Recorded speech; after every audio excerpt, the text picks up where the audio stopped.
అంధకారం అస్తమిస్తుంది, సూర్యుడు ఉదయిస్తాడు, కమలం వికసిస్తుంది.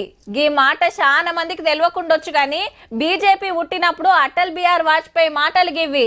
చెప్పినట్టుగానే అద్వానీతోని కలిసి 2 ఎంపీ సీట్ల కాంచెల్లి పార్టీని పవర్లకు తెచ్చిండు. ఇవాళ ఆ పెద్ద మనిషి జయంతి రోజనే దేశమంతా గీ కార్యాలు. పాత ప్రధాని వాజ్పేయి సారు 100వ జయంతి కార్యం జరిగింది ఢిల్లీలో. రాష్ట్రపతి ముర్ము మేడం, ఉపరాష్ట్రపతి ధన్కడ్, ప్రధాని Modi sir, speaker Om Birla sir, centre మంత్రులు, ఆంధ్ర సీఎం చంద్రబాబు సారు నివాళులర్పించిండ్రు. ఆ టెన్క సంగీత కచేరీ నడిచింది.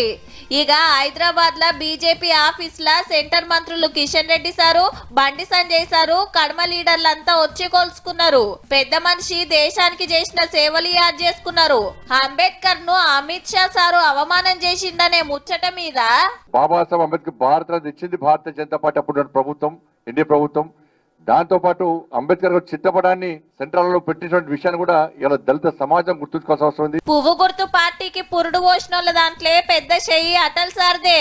2 సీట్ల పార్టీని పవర్లకు తెచ్చిన తోపు లీడర్. 10 మాటల ఎంపీగా గెలిచి 2 సార్లు రాజ్యసభలో కాలు పెట్టిండు. ఫస్ట్ 13 రోజులు, అటెన్క 13 నెలలు ప్రధానమంత్రిగా చేసిన మల్లో పారి 5 ఏళ్లు ఏలిండు దేశాన్ని. కాంగ్రెస్ వాళ్ళను కూడా ఫిదా చేసిన స్పీచ్లు ఎన్నో ఉన్నాయి. గొప్ప కవి కూడా. పెళ్లి చేసుకోకుండా దేశ సేవల భారత రత్నమయ్యిండు. 6 ఏళ్ల కిందట కాలం చేసిన వాజ్పేయి సారు 100 ఏళ్ల జయంతి కార్యాన్ని గిట్ల చేసుకున్నారు. అందుకే